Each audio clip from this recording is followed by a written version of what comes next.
A lot of times in Vietnam, there would be basically, patrols go out, try to make contact with the enemy. If they did, they might call in, helicopters and actually, air support and things of that nature, and actually try to take them out. But other times they might fade away. It all depends. Most of Vietnam was not a set-piece battle like we think of in World War II, where there was a clear-cut objective. It was really more to try and find the enemy and take them out. It wasn't necessarily to take a specific objective. It was more just to basically find where the insurgents were and then try to pin them down and take them out. It was really a game of casualties and numbers. Try to find the enemy and destroy him wherever he was. So there wasn't necessarily an important town or an important position that had to be taken. It was really just try to find out where they were. So that's basically what we're going to try and do here. What you'll see various things. The weapon that I'm holding here is an M16. This was America's basically main assault rifle during the war. This was developed by Eugene Stoner and was developed to be full auto as well as semi-auto. But you'll also see some M14s. That was the rifle that was used previous to this. This is a smaller caliber though, and so as those tried to be taken out of service, a lot of the guys wanted to keep those because they had a little bit more power than these. And these also had trouble initially jamming when they first came out. The Army resolved some of those problems, but it wasn't until very late in the war, and so that was another reason why these weren't so popular at the start of the war. It wasn't so much the guns themselves as much as the ammunition, but they did have a lot of trouble with that early on. A couple things that I'll point out real quick. You'll notice that I'm dressed in tiger stripe. This was the indigenous clothing of the South Vietnamese Marine Corps, but U.S. Army, CIA, Special Operations advisors would wear this to try and blend in more, basically just so the U.S. government had plausible deniability of the things that they were doing. The other guys you'll see are all dressed in green. That was the Army's main jungle uniform at that time. And we do actually have an Air Force guy out here with us as well. A lot of people will say, well, what is the Air Force doing on the ground?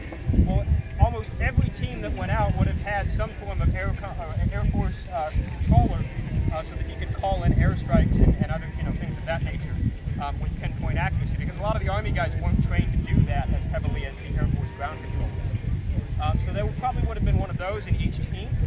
And then on this side, you'll see probably what is Viet Cong, maybe some NVA, North Vietnamese Army. They were basically, there was the North Vietnamese Army, which was an established army, and then the Viet Cong was basically a people's militia, if you will, sort of an insurgent force. And a lot of them dressed in the regular peasant dress of Vietnam, which is just black clothes and hats. So they could basically blend in with the local population, grab their guns really quick and hit out insurgency stuff.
squad!